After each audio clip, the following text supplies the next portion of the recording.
आधी रात भारत की मार से पाकिस्तान में खलबलाहट है। पाकिस्तान में अब ये कहीं ना कहीं प्लान बनाने की कोशिश की जा रही है कि अगला कदम वो क्या चले।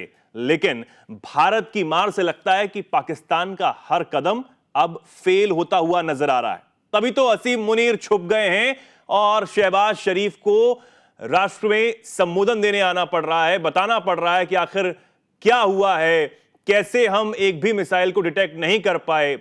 बताया जा रहा है कि 24 जो मिसाइलें हैं उससे एयर स्ट्राइक की गई है। मेरे साथ बेहद खास मेहमान सुशील सिंघल जी हैं, पूर्व राजनयिक हैं। बहुत बहुत स्वागत सर आपका दैनिक जागरण पर। सर सबसे पहले तो बधाई, क्योंकि जिस तरीके से पहलगांव में जख्म दिया और हमारे मासूम निहत्थे लोगों को मारा और बहुत जश्न कहीं ना कहीं उन आतंकियों ने मनाया, लेकिन अब वो जश्न जो है भारत मना रहा है। क्या कहेंगे सर इस पर? हाँ, बिल्कुल। आप जो कह रहे हैं चेतन जी, बिल्कुल सही कह रहे हैं कि आतंकवाद जो है, पाकिस्तान ने जिस तरह से आतंकवाद का सपोर्ट किया है पिछले 30-40 साल से, सारी दुनिया को मालूम हो गया है कि पाकिस्तान किस तरह से आतंकवादियों को सपोर्ट करता है। और एक इंस्ट्रूमेंट ऑफ स्टेट पॉलिसी उन्होंने बना रखा है कि बहुत गिने चुने देशों में एक रह गया है पाकिस्तान, जो कि टेररिज्म का सपोर्ट करता है, आतंकवाद का सपोर्ट करता है, उनको सब तरह की मदद प्रोवाइड करता है। और अब तो हालत यह आ गई है कि पाकिस्तान ने खुद एडमिट कर लिया है कि हमने जो है 30 साल हमने जो है पाकिस्तान ने आतंकवादियों को सपोर्ट किया, उनको नर्चर किया। और उसका नतीजा यह है कि पाकिस्तान में अब जो है और भी बहुत तरह की समस्या खड़ी हो गई हैं, लेकिन वो एक अलग चर्चा का विषय है। लेकिन अब जो पाकिस्तान को भारत ने जो अब ये जो हुआ है, पाकिस्तान ने जो पहलगांव में उनके पाकिस्तान के सपोर्ट से जो टेररिस्ट अटैक हुआ था 22 अप्रैल को, जिसमें 26 निहत्थे निर्दोष लोगों की हत्या की गई थी, उसमें एक नेपाली सिटीजन भी शामिल था। उसके बाद जो है भारत ने पाकिस्तान को बहुत मौका दिया कि वो अपने आप को सुधारें और ये जो उन्होंने सपोर्ट किया है उनको छोड़ दें, उनको जो है सपोर्ट को छोड़ दें, और जो रेस्पॉन्सिबल है उसके लिए, उनके सपोर्ट के लिए, उनके जो जिन्होंने इसको करवाया उसके वो भारत को हवाले कर दें। लेकिन पाकिस्तान ने कंप्लीट डिनायल मोड में रहा। पाकिस्तान जैसे कि उनकी आदत है, हमेशा कभी उन्होंने आज तक ये एक्सेप्ट ही नहीं किया है कि वहां के पास कोई टेररिस्ट रहता है, जबकि सबको मालूम है। अजहर एक एग्जांपल जिसका आपने फोटो भी दिखाई, अजहर, हाँ। उनकी जो फैमिली के 10 लोग मारे गए हैं कल, और उनको जो है 40 साल की सजा है, लेकिन वो खुलेआम घूमते हैं और उनको 4 लेयर की सिक्योरिटी प्रोवाइड करी गई थी। उधर जो है अलकायदा का घर था वो, और वो पाकिस्तान के मालूम आज जो अमेरिकन ने उसको मारा पाकिस्तान में जाकर के। तो अब ये सब जो है उसके बाद भारत ने लेकिन फिर भी बहुत संयम बरता और बहुत कोशिश की 15 दिन तक डिप्लोमेटिक लेवल पे और इकोनॉमिक लेवल पे कि भाई आप जो है इसको आप जो है इनको जो हमारे हवाले कर दीजिए, ताकि भारतीय कानून व्यवस्था के अनुसार जुडिशरी के हिसाब से उसको सजा दी जाए। लेकिन वो नहीं माने। तो हमारे जो प्रधानमंत्री हैं और भारत सरकार है, उन्होंने पहले से ही कह दिया था, बहुत दिन से, जब से ये इंसिडेंट हुई है 15 दिन से, तभी ये घोषणा कर दी थी कि भाई भारत जो है इनको नहीं छोड़ेगा, चाहे कहीं भी वो छिपे हों, आतंकवादी और उनके जो भी समर्थक हैं, जो उनको फैसिलिटेट करते हैं। और इसीलिए ही सिंघल साहब अब यही मसूद अजहर जो मोस्ट वांटेड आतंकी है, भारत में संसद हमले का मास्टरमाइंड और 26/11 हमले के पीछे भी इसकी साजिश जो है, इसका हाथ है, और तमाम जो आतंकी हमले इसने करवाए, अपने गुर्गे यहां पर भेजे, घुसपैठ करवाई, लेकिन अब यही रहम की भीख मांगता हुआ नजर आ रहा है। रिपोर्ट्स के हवाले से तो यह भी खबरें सामने आ रही हैं कि जब इसके 10 परिवार वाले इस एयर स्ट्राइक में मारे गए तो यह कह रहा है कि मैं ही मर जाता तो ज्यादा अच्छा था, मैं भी क्यों जिंदा बचाऊं। तो आप सोचिए कि क्या हालत है अब इनकी। नहीं, बिल्कुल। जब इसको 4-4 लेयर की इसको सिक्योरिटी प्रोवाइड की गई है, इसको जो है 4 लेयर सिक्योरिटी, मतलब हमारे जेड प्लस से भी ज्यादा बड़ी इसको सिक्योरिटी है। जो एक आतंकी है, जो कि यूएन सिक्योरिटी काउंसिल ने उसको आतंकी घोषित कर रखा है, यूएसए में उसके ऊपर इनाम है, वो इंसान, उसको आप जो है इंसान भी नहीं कह सकते, खैर इसको दरिंदा है ये, इसको जो है सिक्योरिटी प्रोवाइड कर रखी है।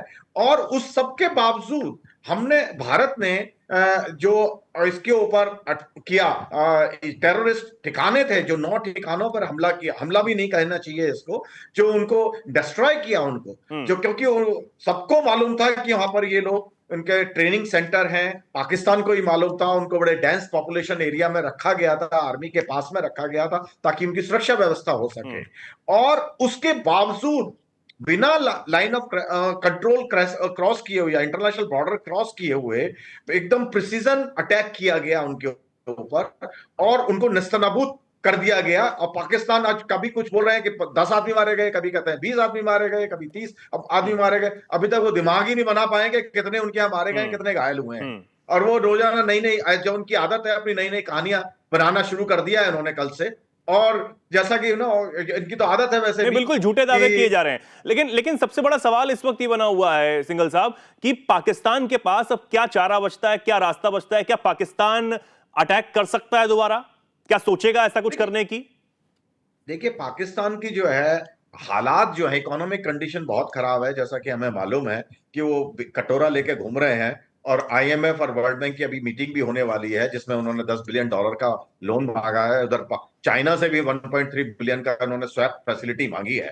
तो और जो ऐसी खबरें आ रही हैं कि काफी लोग जो है, इनके आर्मी के लोग जो है रिजाइन करके भाग रहे हैं और इनके पास में जो है हथियार को जो है गोला बारूद जो है वो भी नहीं है। उनके खुद की अपनी रिपोर्टें इस तरह की आ रही हैं।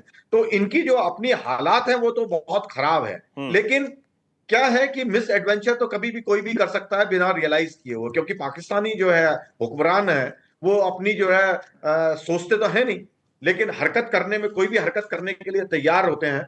तो इसलिए वो वहां से मिस एडवेंचर कर सकते हैं, इसमें कोई शुबा नहीं है इसमें। और हमारे को कभी दुश्मन से हमें वो नहीं समझना चाहिए हम कि जो है जी वो नहीं करेंगे। इवन कि अगर वो कहें कि हम नहीं करेंगे तब भी हमें तैयार रहना चाहिए मेरे विचार से।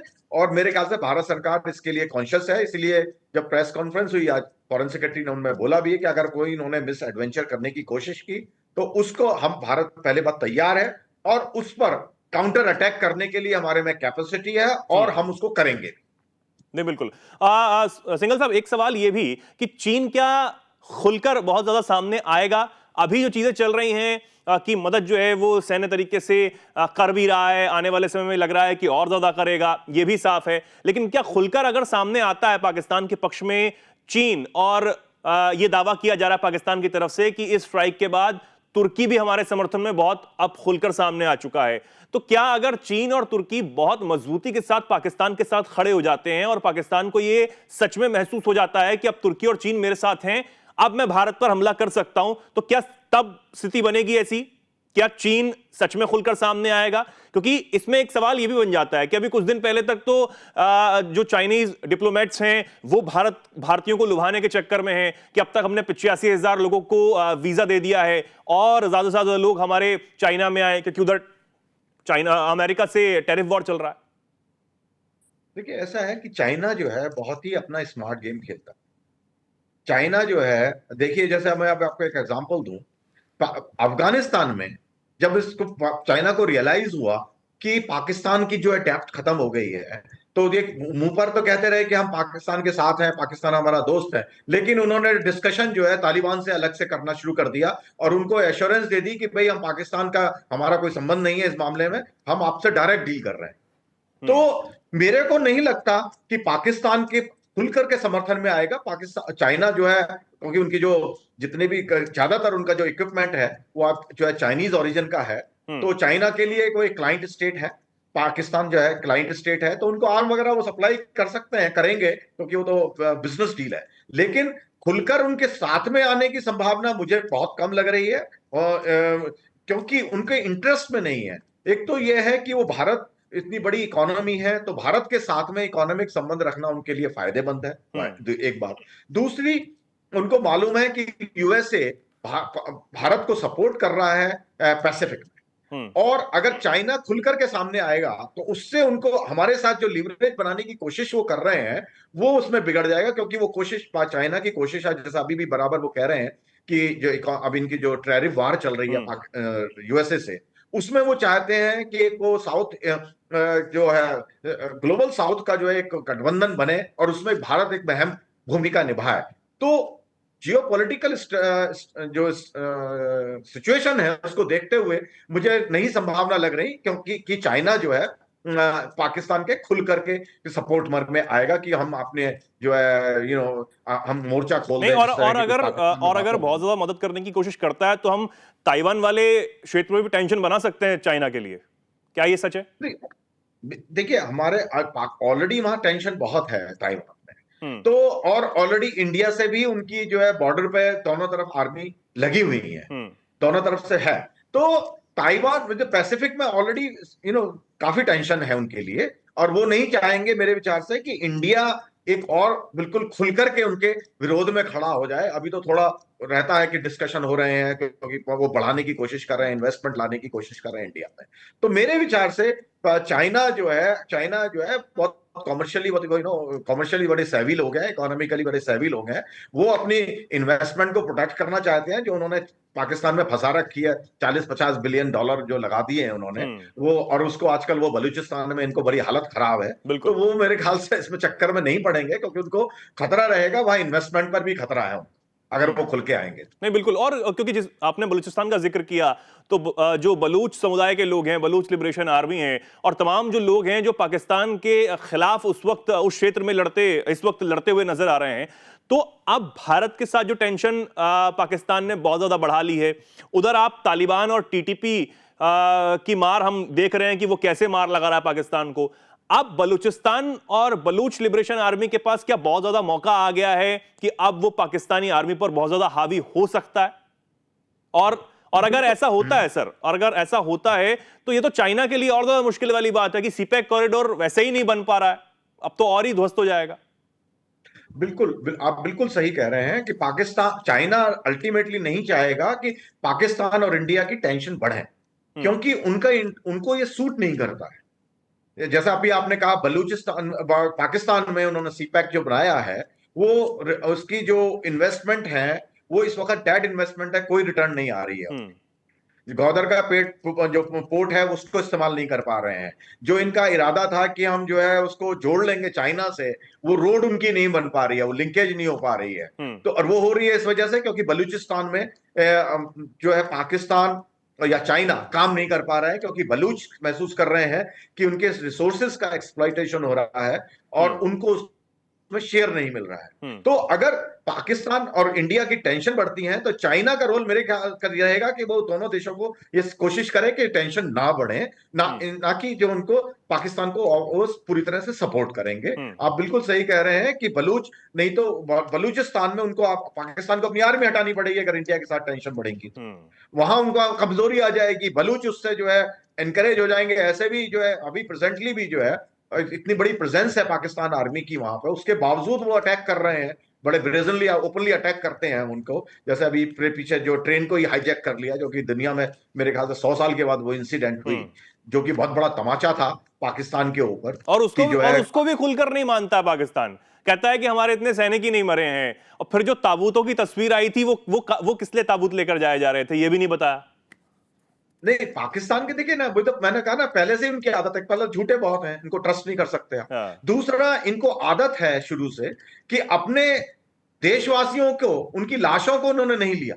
जब 99 की अगर आपको याद दिलाऊं, कारगिल वार में हमने उनसे कहा कि भाई हम आपको गोलीबारी नहीं करेंगे, अपने जो आपके जो मरे हैं सैनिक, उनकी आप लाशें तो ले जाइए, वो तक उन्होंने नहीं ली। उसका उनको जो है दफनाना, हमने दफनाया उनको।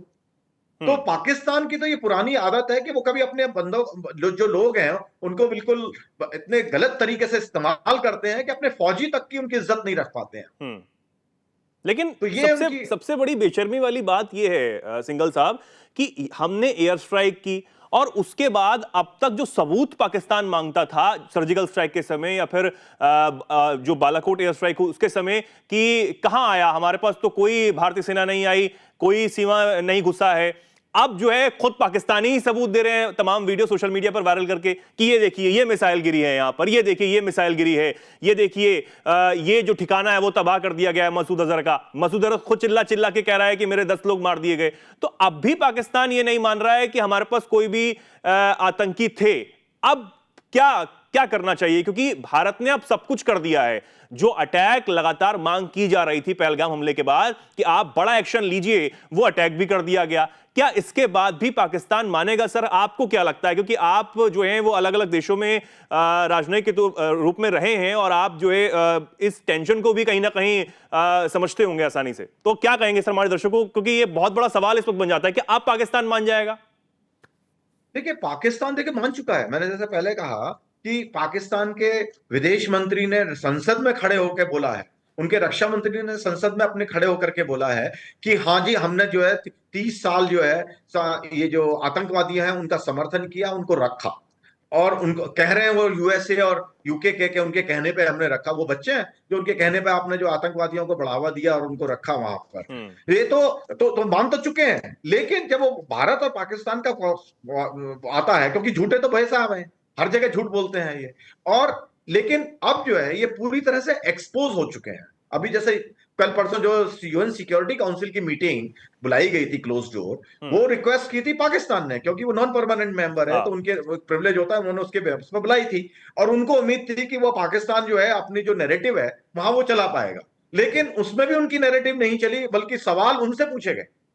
लश्कर ए तोयबा का सवाल उनसे पूछा गया और उनसे जो ये पहलगाम में जो इन्होंने 26 लोगों को जो मारा उसके बारे में पूछा गया कि आपने वहां पे उनको क्यों सपोर्ट कर रहे हैं। वो रिलीजन जो हिंदू छांट छांट के उन्होंने वहां उनको मारा गया इसमें जो है, और उस पर सवाल हुए उनको, टेररिज्म के सवाल उनके ऊपर हुए जिसका उनके पास कोई जवाब नहीं था।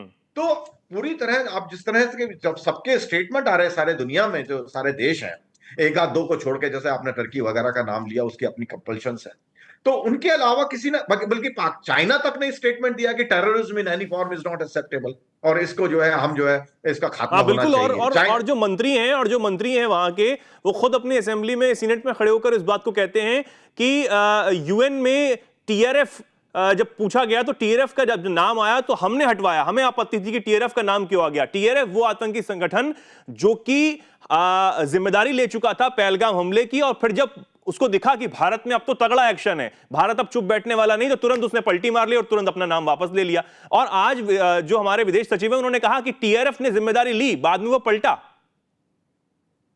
बिल्कुल सही कह रहे हैं आप। देखिए यही मैं आपसे कह रहा हूं ना, पाकिस्तान में उनका कोई भरोसा आप कर नहीं सकते, क्योंकि ये तो फेल्ड स्टेट बन चुकी है।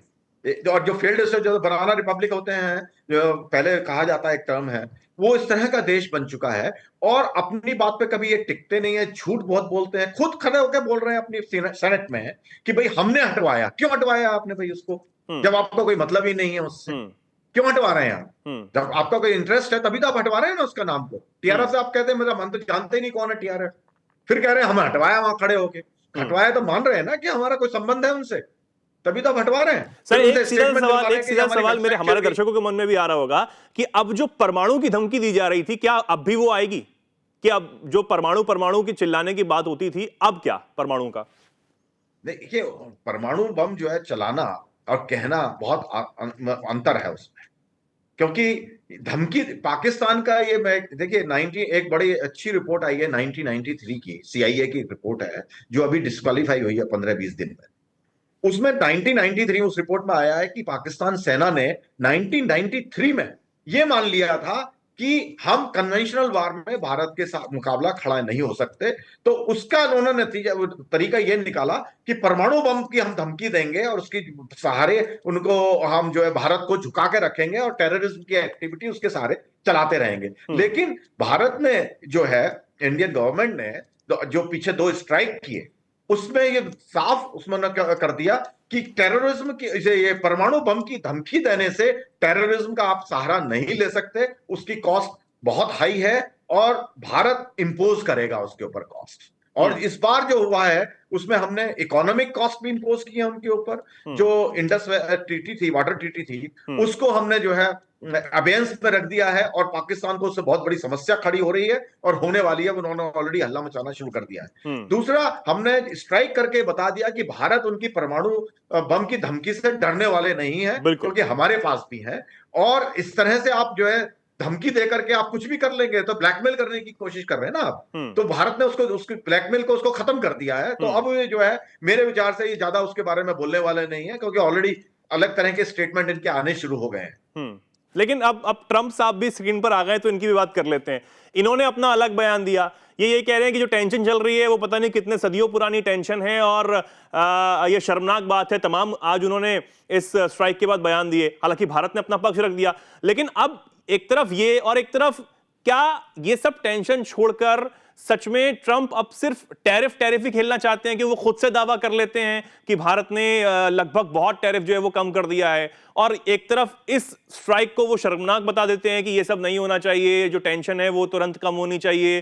तो अमेरिका का जो रोल है वो अमेरिका नहीं निभा पा रहा है ट्रंप की वजह से। आप क्या इस बात को समझ पा रहे हैं? देखिए, ट्रंप ने बहुत क्लियर कर दिया है, जब इनकी इलेक्शन कैंपेन चल रही थी तभी से उन्होंने क्लियर कर दिया कि भाई मेरा इंटरेस्ट ग्लोबल पुलिसमैन बनने का नहीं है। हाँ। मैं तो केवल अपने देश को ही महान बनाना चाहता हूं। तो वो बिल्कुल एकदम ट्रांजैक्शनल बन गए हैं। वो कहते भी हैं मैं बहुत बड़ा ट्रांजैक्शन वाला आदमी हूं, मैं एग्रीमेंट करता हूं, I know how to make deals, उनका अपना ये स्टेटमेंट है। तो ट्रंप अमेरिका के अंडर में बहुत ज्यादा इंटरेस्टेड नहीं है जब तक कि उनका कोई अपना इंटरेस्ट अफेक्ट ना। तो वो भारत का जनरली सपोर्ट कर रहे हैं। इवन इसमें उन्होंने जब बात की थी प्राइम मिनिस्टर से, तब भी उन्होंने हमारे मोदी जी से जब बात हुई तब भी उन्होंने भारत का सपोर्ट किया है। और उनके जो अभी एनएसए ने भी ब्रीफ किया है उनके सेक्रेटरी ऑफ स्टेट को, और डिफेंस मिनिस्टर से भी उनकी बातचीत हुई है, तो उसमें उन्होंने साफ कहा है और एनएसए ने भी स्टेटमेंट दिया है कि भारत को अधिकार है जो आतंकवादी हैं उनको पकड़ने का और उनको सजा देने का।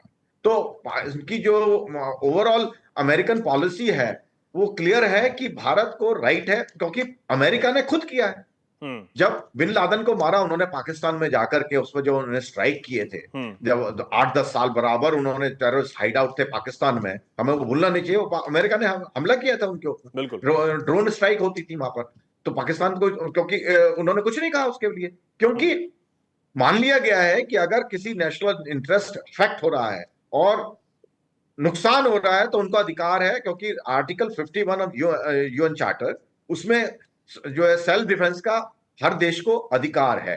और ये अभी एक्सेप्टेड नॉर्म हो गई है, जो कि अभी फॉरेन सेक्रेटरी ने भी बोला कि भारत ने केवल उन ठिकानों का जो टेररिस्ट के अड्डे थे उनको हमला किया है, हमने ना सिविलियन को अटैक किया है, ना ही हमने आर्मी के इवन टारगेट को, आर्मी के जो उनके बेस वगैरह हैं या उनके सैनिक हैं उनको टारगेट बनाया है। और वो पाकिस्तान ने भी एडमिट कर लिया। वो क्लेम कर रहे हैं कि सिविलियन मारे गए, बट उन्होंने कहीं ये नहीं कहा कि हमारे जो मिलिट्री है या डिफेंस फोर्सेस हैं उनको किसी को नुकसान हुआ है। तो हम, जहां तक अमेरिका का सवाल है, कमिंग बैक टू दैट, उसमें जो है अमेरिका की पॉलिसी बहुत क्लियर है आई थिंक अंडर ट्रंप की, जो है भारत को पूरा अधिकार है कि उनको जो है जहां टेररिस्ट है उनको खत्म करने का, उनको सजा देने का पूरा अधिकार है। और ऑफ कोर्स हर एक कोई देश ये कहेगा जो कि भाई टेंशन नहीं बढ़नी चाहिए, तो वो आई थिंक उस तरह का जर्नल स्टेटमेंट है मेरे विचार से। बिल्कुल। तो अब जिस तरीके से टेंशन बढ़ी हुई है पाकिस्तान में, हालांकि टेंशन तो पहले से ही बढ़ी हुई थी, अब वो टेंशन जो है वो साफ दिख रही है कि असीम मुनीर सामने नहीं आ रहे हैं। जिस तरीके से मैंने आप सभी को शुरुआत में कहा कि असीम मुनीर नहीं आ रहे हैं, शहबाज शरीफ बता रहे हैं, और वो बेहद हंसी वाला आंकड़ा था कि इधर से भारत मार लगाता है, स्ट्राइक करता है, शहबाज शरीफ तुरंत एक्स पर पोस्ट करते हैं कि 5 जगह पर हमला हुआ, भारत क्योंकि 9 जगह पर आतंकी ठिकाने खत्म करने की बात कह रहा है भारतीय सेना ने, जो प्रेस कॉन्फ्रेंस करके कहा। पाकिस्तान के प्रधानमंत्री शहबाज शरीफ कहते हैं 5 जगह पर, फिर सेना कहती है 6 जगह पर। हालांकि अब जो आंकड़ा है वो लगातार वो भी बढ़ाते हुए नजर आ रहे हैं, क्योंकि मानना पड़ेगा, अब तो साफ साफ हमला है ना, अब तो मानना पड़ेगा। अब तक तो आप ये कह रहे थे कहां सर्जिकल स्ट्राइक हुई, सबूत दीजिए, क्योंकि वहां बिल्कुल सही कहा सिंघल साहब ने कि जो देश की सेना अपने सैनिकों के शवों को ना ले जाती हो वो क्या मानेगी कि वहां पर आतंकी रहते हैं। लेकिन फिलहाल भारत ने अपना काम कर दिया है, और सिर्फ पहलगाम ही नहीं, उससे पहले चाहे उरी अटैक हो, पठानकोट अटैक हो, उससे पहले 2008 का जो मुंबई अटैक है, या फिर पुलवामा अटैक 2019, सबका बदला जो है वो कहीं ना कहीं लिया है। और मसूद अजहर हो, हाफिज सईद हो और उसके तमाम पाले हुए गुर्गे आतंकी, उन सबकी ऐसी कमर तोड़ी है जिसकी तस्वीरें आज पूरी दुनिया देख रही है। फिलहाल के लिए सिंघल साहब बहुत बहुत शुक्रिया आपका हमारे साथ जुड़ने के लिए। हमारे दर्शकों का बहुत बहुत धन्यवाद। फिलहाल अब पाकिस्तान में टेंशन है और भारत में बॉर्डर पर चौकसी बढ़ा दी गई है। गृह मंत्री अमित शाह ने बॉर्डर वाले जो राज्य हैं उनके मुख्यमंत्रियों के साथ बैठक की है और सारे दिशा निर्देश भी दे दिए गए हैं कि कहीं भी कोई भी कोताही ना बरती जाए। फिलहाल के लिए इस डिस्कशन में इतना ही। आप इस पर क्या सोचते हैं, क्या कुछ कहना चाहते हैं, कमेंट सेक्शन में लिखें और ऐसे ही जुड़े रहें, देखते रहें दैनिक जागरण। नमस्कार।